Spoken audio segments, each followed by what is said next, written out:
60 frames thing. This game is not 60 frames. Also, my controller's dying. Welcome!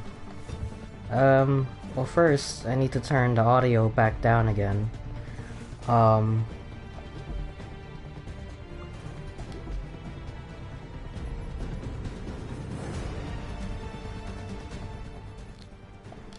So, last time I said that the next time I would stream AC3 would be when I get to play as Assassin Connor.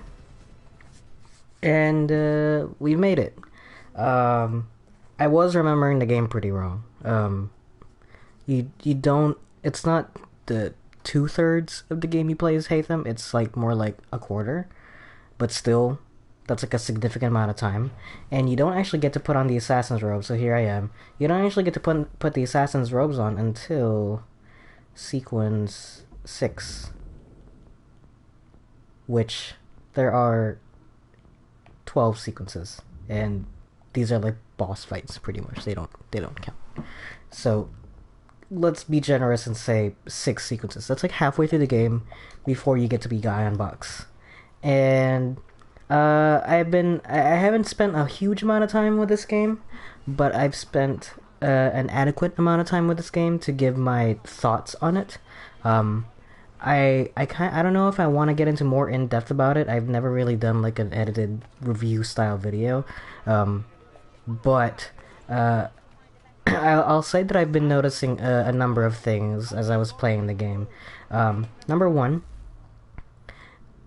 of all the changes that they added and included with the gameplay, the one thing that they did not add is allowing you to fast travel on viewpoints, which is something that gets introduced in AC4.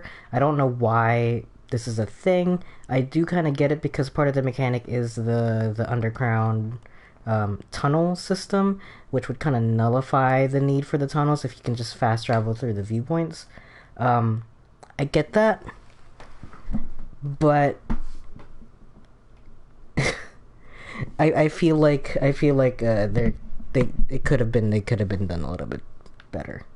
One thing I will point out is how I kind of feel like they took his historical accuracy more seriously than gameplay laid out, because most of these viewpoints are like so close together. You see this giant corner of the map here that is just completely blank, and there's only 2 viewpoints that will cover that. There's a bunch of blank areas on the map because the map fills in as you walk around it. I've always felt mixed about this feature just because I like a filled out map. The Davenport homestead is filled out by default, so you kind of just see it because there's no viewpoints around here. So this is just what the map looks like, and I just have no idea how I feel about this. I guess if you get all the viewpoints, they should fill it all in, but I don't recall if it ever does that. There are some issues that I will note. Before I go to this mission, just something that I actually wanted to show. The game is pretty broken, which is really unfortunate, because the reason why I'm sure a number of other people were turned off by Assassin's Creed 3 in the first place was because it does introduce a lot of different things, and looking back on the series, it's kind of hard to think about Assassin's Creed as anything other than what it is now, because the series has gone on for so long. But in reality, I'm going the wrong way. Let me go this way. In reality, however, Assassin's Creed 3 is kind of a big turning point in the series, because the last game to come out before this was, Revelations, and it was using still, Assassin's Creed 2 made a lot of great different strides in gameplay of Assassin's Creed, but it was still kind of using that same basic engine since 2009 all the way to 2011. This was kind of like a huge turning point for the series, and so it includes a lot of changes to the game. And some of them are good, some of them are bad. But I think this time around, because it's the first time that you implement an HD remaster, it comes with very similar issues in that it's kind of let down by its technical difficulties. One thing I will note, I don't remember this much fog in the game, and it kind of has an unintended effect. So you see the fog there looks really good, but sometimes you'll get stuff like this where it's really far away, and then you turn on Eagle Vision, and like the fog disappears. I actually think that's a pretty cool feature. It doesn't always work out. Like if you're out in the water and you stare at it, it doesn't always work out that well. There is some issue with how the water reflects now. You see this little bit of water down here. The way that the water just reflects off of it.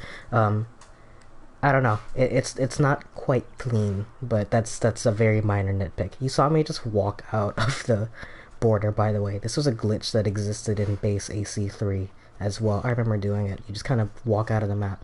I'm technically out of bounds, but there is actually another sink wall out here, so I'm not technically out of bounds, but I'm not supposed to be out here.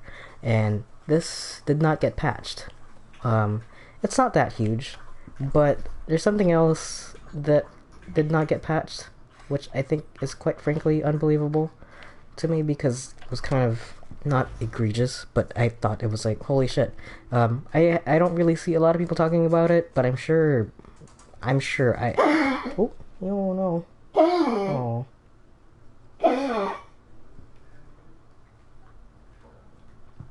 My puppy. Surely I can't be the only one that has figured this out. If you go to the Davenport homestead, by the way, loading, not that bad, but I have noticed that the game tends to load cutscenes in differently than it did before, where like it'll move from scene to scene, and because it's, I don't know, I've noticed every cutscene I go in, the time of day changes within the mission. Like the mission will start at nighttime, and then I go to the next cutscene and it'll be like midday, and I don't know if that's like it's baking in like the correct amount of lighting that you're supposed to be at for that cutscene, you know, the way that they want you to, you know, scenically look at the scene, or if it's just an error. But I have noticed that it's wildly different times of days in between cutscenes, and I don't know, I don't remember it being like that.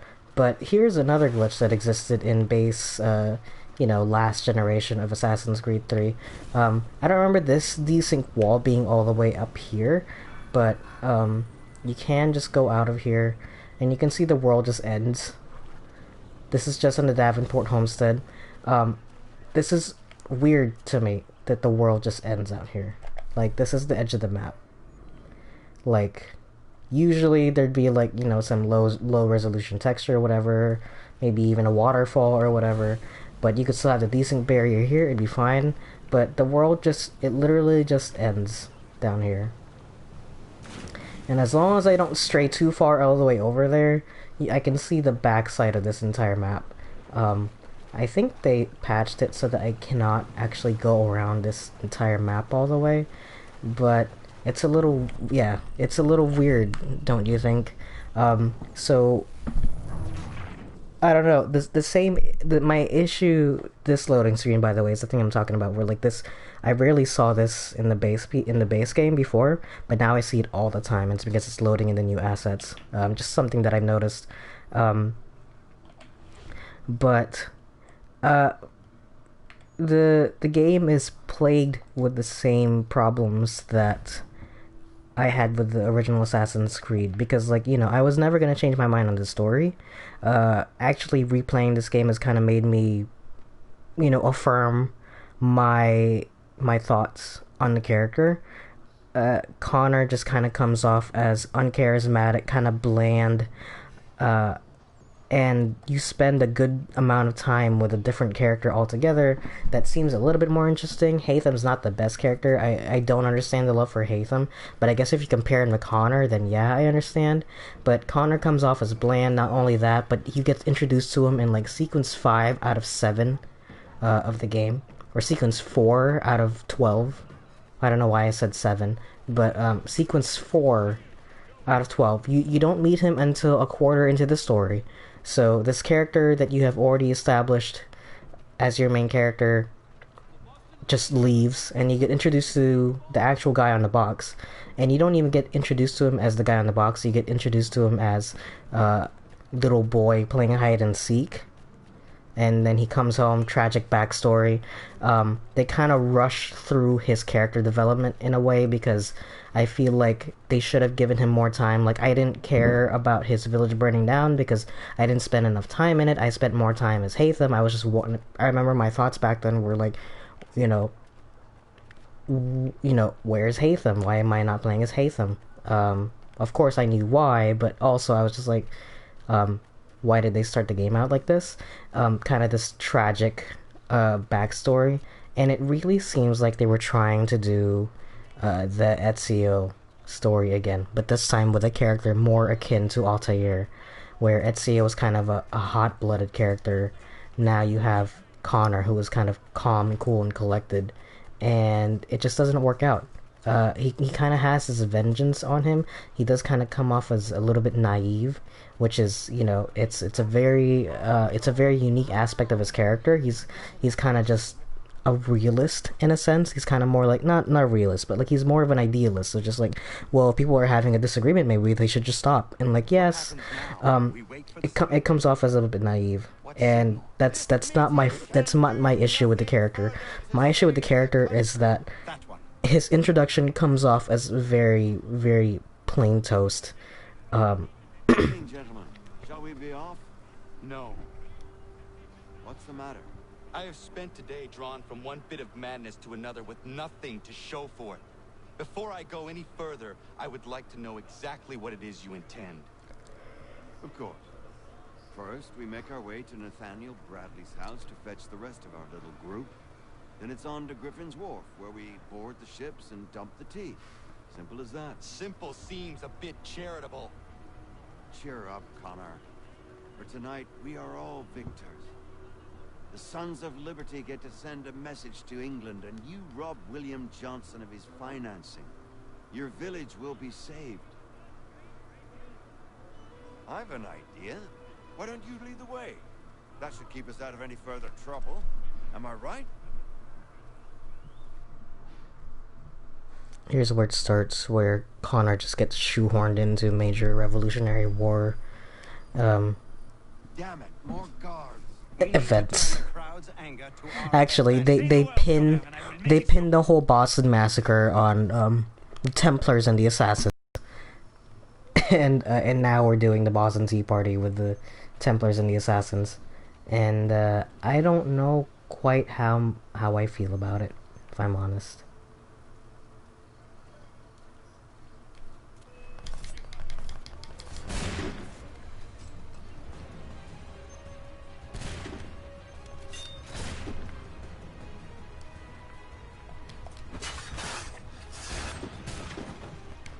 I will say the combat is a lot better than Black Flag ever was. A lot of the unique mechanics that Assassin's Creed 3 had combat-wise, they kind of just strip it down in Black Flag, and they're kind of basic, which,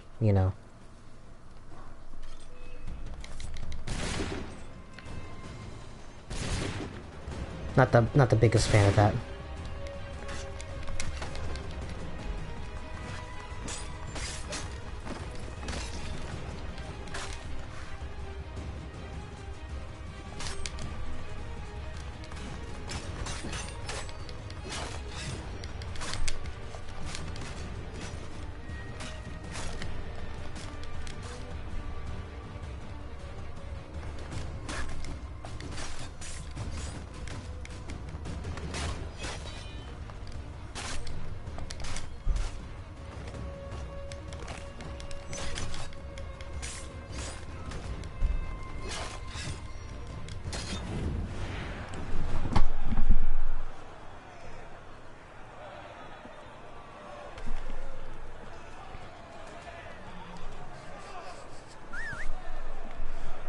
Connor's introduction, a quarter of the way into the story, kind of sets it up in a way. Sorry, I'm gonna pause this for a second, I know.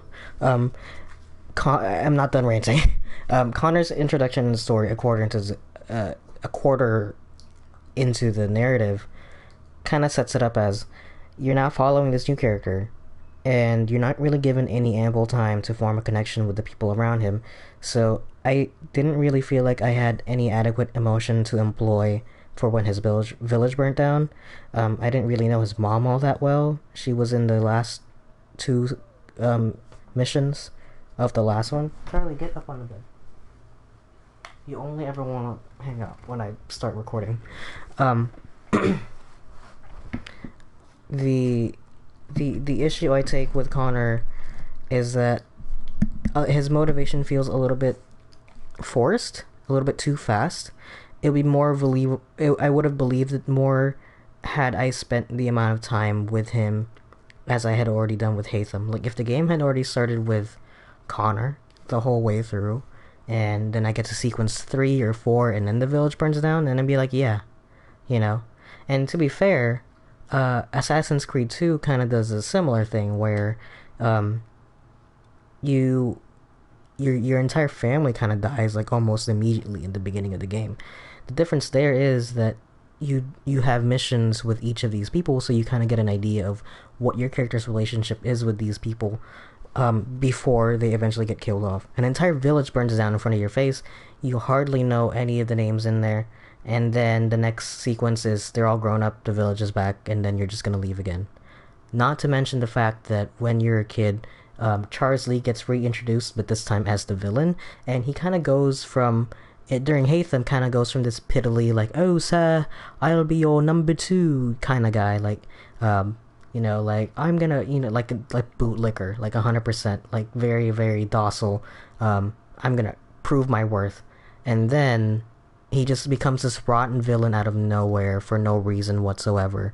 Like, there's no pretense, there's no background, he's never met Connor whatsoever, and the first thing he does is he spits, like he gets spat on, and then he has this little villain monologue on how you're nothing, you will never be anything, blah blah blah, and it's like they kind of came out of nowhere, and it's kind of trying to establish you as, oh, Charlie was a villain the whole time, but you never got the sense of that when you were playing with him as an ally, and I feel like it could have been written better.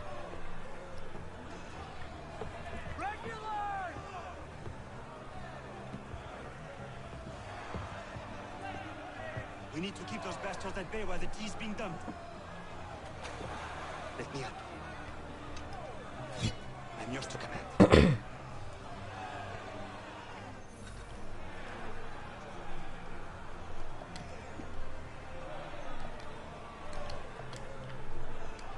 Perform musket air assassination.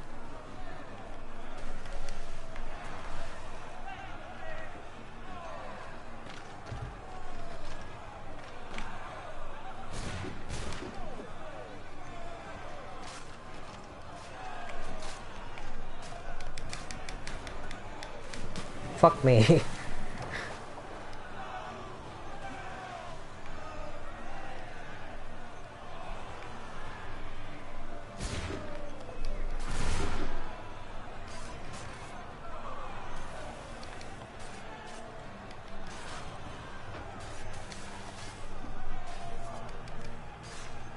I feel like they did add some constraints here.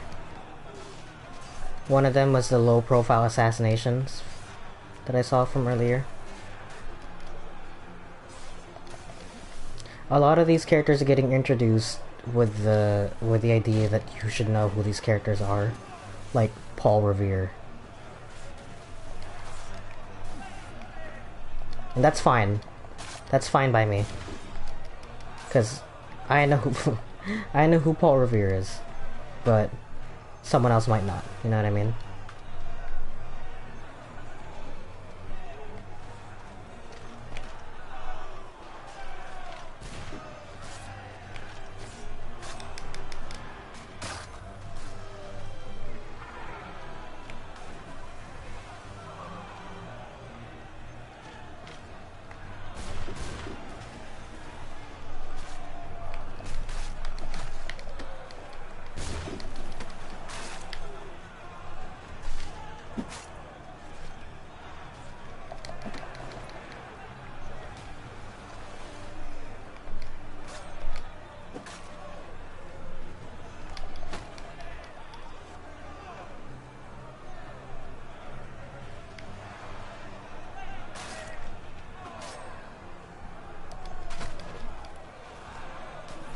There you go. Alright.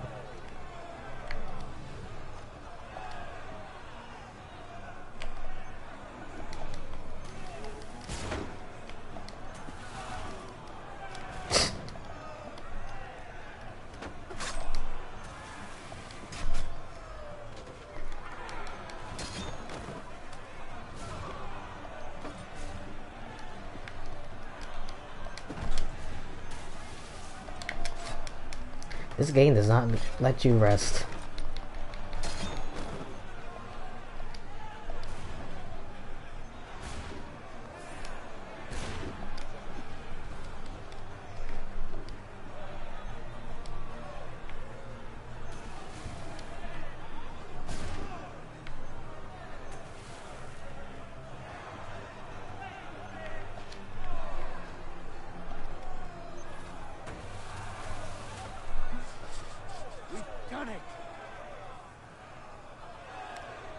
I get it that to include all these into your game that you kind of have to introduce your OC, kind of just shove them in there, but it just seems a little ham-fisted.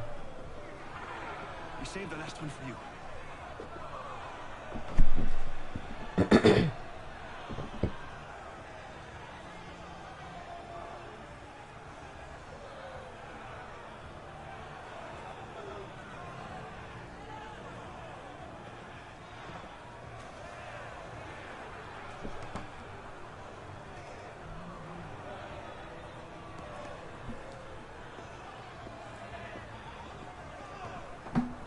Best we get out of here. I'm pretty sure historically the boat was not in the dock because they had to sneak on it. Like they had to swim up and sneak onto it. And as far as I know, it wasn't docked. I could be wrong. I could be 100% wrong. I do know that each box of tea they had like 400 tea bags in it or some shit like that. So that's why throwing even like one box of tea was like a massive blow. So they threw away a lot of them. And just like that, the crowd clears up. I also noticed in some cutscenes that NPCs will straight up just walk in front of you. And I have saved a few clips of that. Like there's one of like Achilles hitting Connor with a cane. And I'm pretty sure he hit the NPC with the cane too, because the NPC reacted to it. Multiple times a cutscene will just get blocked because an NPC will just walk right in front of it. Multiple times you'll see like a horse just glitch out of nowhere. You see these NPCs just popped in. I don't really have a huge issue with that. I don't know. It kind of ruins the immersion of it. A lot of my problems with base AC3 still exist here, except there's just an added layer of jank to it in a sense, but there's a shiny new coat of paint on it. It's probably my best description of it. There's a shiny new coat of paint on the same kind of jank, and I hold to my belief that if you didn't like AC3 before, you're probably not gonna like it now, because it's, you know, there's not any significant changes here that would change your mind. But if you're like me, and you're just a fan of the historical aspect of it, like, they don't really tackle huge, times in the past. The American Revolution is probably the first one, and I still hold to the idea that it should not have been. It should have been something else, but I'm glad that they did it, because you don't really get an open world game during the American Revolution, but I'm glad that we have it. I just wish that it was in a better game, story-wise. Again, I feel like after this one, they kind of stop resolving the conflict between Assassins and Templars. Literally, the game after this was Black Flag, which was Edward Kenway, and you don't really do any assassin stuff until the very end of the game. And that was a good decision, I think, in my opinion. And Black Flag was a better game for it. It was only very poor when it had to deal with any sort of assassin stuff. And it's the same thing here. They gloss over a lot of his training. Literally, you start off as meeting Achilles, and Connor just has this huge conviction out of nowhere, um, which you could say is established based on his interaction with Charles Lee. But again, you just met Charles Lee as a villain like a few seconds ago, so him acting nasty is kind of opposite of the way that you think he would act.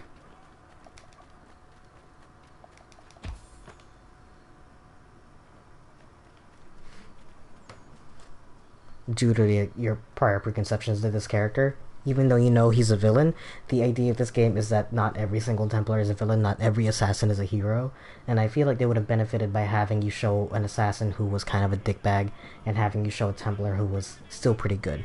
And they had the opportunity with Charles Lee, but they kind of just made him to be the bad guy of this game, so it just doesn't really work all that well. As far as introductions to the series, Assassin's Creed 3 introduces not only like the smaller buildings that the series is not known for, they're usually known for the very tall buildings. They also introduce child NPCs which never come back. They introduce animals showing up out of nowhere, hunting, kind of like an alternative form of traversal. Like instead of relying on narrow streets and large and tall buildings, kind of having to force yourself to navigate down closer to the ground, walking around the streets and dealing with the rabble that way, because the streets in America are like wider and the buildings are not nearly as tall as they were in like Renaissance Italy or some shit like that. You kind of can't, because this place has not existed for very long to have huge skyscrapers, and it does that pretty well. I will take a very dense area, a very small area that is very dense, over a huge area that is not memorable. That is one thing that I will give this game over my favorite in the series, which is Black Flag. Black Flag is great. That map is so huge that not a single place in it is very memorable other than Great Inagua, just because he spent so much time there. But Nassau, I can hardly remember the layout of Nassau. I can hardly remember the layout of Kingston or Havana. But here, I kind of get an idea like where I am in Boston. And again, I also really admire the fact that they would place viewpoints like this so close to each other, because I assume historically these two buildings were that close to each other and they just happen to be very, very tall. So I was like, well, what are you going to do? Not make it a viewpoint? Of course you are. But also having huge areas just unaccounted for because there were no tall buildings over there. There's no viewpoints to do. Could they have just placed a huge tree over there? Probably. But they already do that in the Frontier, and you can see that in the Frontier it's a bit more evenly spaced, and even then climbing the trees is a little bit fucky sometimes, and it's very unclear as to where the hay bales are, and sometimes you just jump off and kind of hope, take a leap of faith, if you will, but this time just down on the ground. I don't know. I guess that kind of sums up my thoughts on it for now. I'm sure I have more.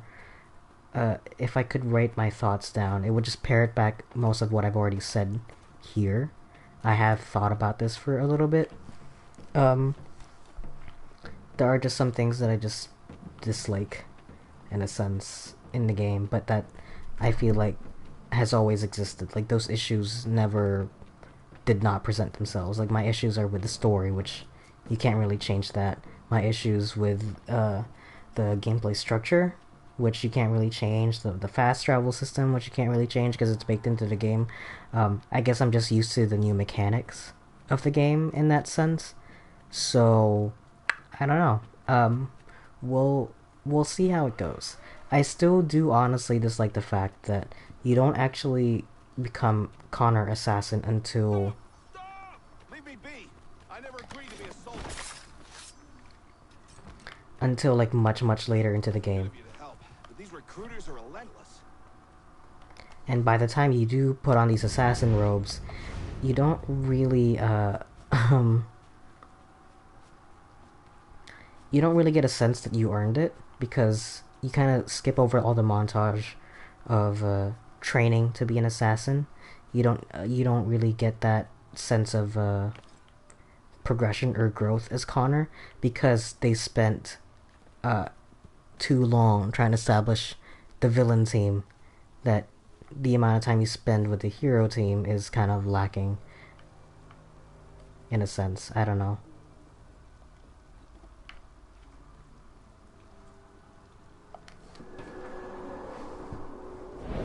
I do enjoy this. He is still the only character to stand up on a viewpoint. Connor, I feel like, is a missed opportunity because they could have totally made him the stoic character, but it had to have been earned. It would have made sense if, because he kind of shows this kind of hot-headedness in the beginning of the game, but it would have made sense for him to be like that all the way up until the end of the game and then cool down, similar to how Ezio goes from being like, rushing in and like stabbing Rodrigo Borgia, like not Rodrigo Borgia, but the guy that sends the order to kill his family, and stabbing him a million times, all the way to the very end of the game where he just does not kill the Pope because he's like, I'm done, I don't want to deal with you. That kind of growth was earned. Alright. Anyway, that's all that I had, really. Not really trying to present that much thoughts in here. I still do really like his design. Still one of my favorite designs, assassin-wise. I think scenery-wise, it's still one of my favorite settings. It's just American Revolutionary War. Still one of my favorite settings. Just because I studied it in school, and so I know about it, and so I kind of have that sense of familiarity with it, where you could take me to Renaissance Italy and it'd be cool, but I wouldn't know what's going on, so doesn't matter to me. But with this, it's like something that I actually went out and like learned, and I kind of have that sense of kinship to it, in a sense, like that sense of familiarity with that's a bit more intimate because I seeked it out to learn it.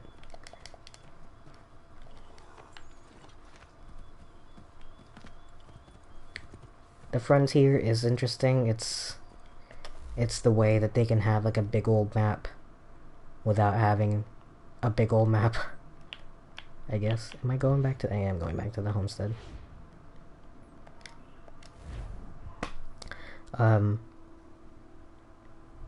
Yeah, I don't know. I don't think I'm gonna be streaming this for very long. I just said I would turn it on when I'm Connor again, but I just wanted to air out my grievances that way, I guess. I do like the fact that they went back and retroactively added all the assassin outfits up to this point, including oh god, Alexios. I don't know if they did the same for Liberation. I don't know if you can even change costumes in Liberation, because I think part of the game's mechanic there is that you dress up as the noble woman. So I don't know if costumes are a thing that exists in that game. But I don't care about this one. I care about this one.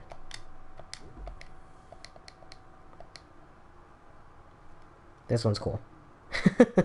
It actually looks a lot cleaner than Edward's outfit, which I really like. Because I would assume it's like a reproduction, so it's of course gonna be cleaner. Like it's not stained by being out in the sea. And I actually can't tell if it's like a higher texture quality than the AC4 model back in 2013, but it might be, or it might just be ported over, because Connor does have a pretty huge build compared to Edward. I do know that the Connor outfit in AC4 is a different model as well, but just little additions like these are pretty cool. One thing I noticed as well is that they got rid of the assassin turkey. The turkey still shows up, but there's no assassin hood on it. And considering that this game is already a year old, it means they're not going to patch it in. For those that don't know, the assassin turkey is this thing.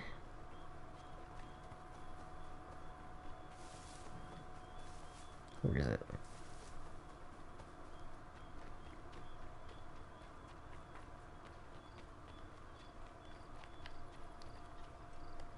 If I go over here and whistle 3 times, I think a turkey will show up. But it's not wearing the assassin's hood anymore. It's just a regular old turkey. I mean, it's cool that it still exists, but I think that was just a bug. I think that's a bug, straight up. I don't think that they meant it to be a regular turkey. I think they meant it to be the assassin turkey, but in the process of adapting this or porting this to the PS4 and the Xbox One, they just forgot or overlooked it. But in any case, I guess those are my resting thoughts in AC3 Remastered. It's just not the same kind of polish that you would want. It's good in broad strokes. Oh wait, is he actually wearing? No, it's not. That's just his feathers. It had like a tiny hood before, for those wondering. Just look it up on YouTube. AC3 Turkey Easter egg. But just for my closing statements, because I think I'm gonna shut it off. I'm not really in the mood to stream. This game looks great in broad strokes. They made some changes to the gameplay, which are very appreciated, such as like whistling in all hiding spots, not just on a wall. Kind of makes some missions a bit easier. Low profile double assassinations, which is cool too. But some changes that were made later on in the game series, but can't be applied here, is felt super hard. Not being able to fast travel on viewpoints kind of sucks. The fact that wanted posters are not on the map, which might be a glitch too. I don't know, but that feels like a glitch. So that not showing up on the map as well kind of sucks. Just minor bugs in gameplay as well, because the climbing is kind of iffy sometimes. But again, Assassin's Creed 3 introduces a lot of stuff in the series that the game kind of takes for granted later on, such as climbing through trees, the new free running mechanic, which I'm glad they got rid of because it's terrible in this one, which you don't really feel as much in Black Flag because you're mostly on a ship in that game, but here you're walking through streets and you do feel it very hard. So that's an issue that I take with it. The seamless transition from combat to non-combat it's not nearly as polished here. So I guess in conclusion, buy it if you're a fan of the American Revolution. Otherwise, just skip it. It's not that important. I mean, I guess it is if you really care about the Assassin's Creed narrative, but this is kind of the start of the decline of it. So if you want that feeling of, if you want to keep the feeling in your heart that the Assassin's Creed narrative, the modern day narrative, is good, maybe don't think about that so hard. But just enjoy the timepiece that it is. Enjoy the period piece that Assassin's Creed really is. And my goal in this game is just to walk around, Revolutionary War period, New York and Boston, and go through that, and not really worry about the story at all, because my issues with the story still remain. But that's it. I'm gonna shut this off. Sorry if people were expecting a huge stream, but yeah. Yeah, that's it for me. Thank you all so much for taking a listen, and hope you're all doing well. Stay inside, and I'll see you guys on the next one. Bye bye.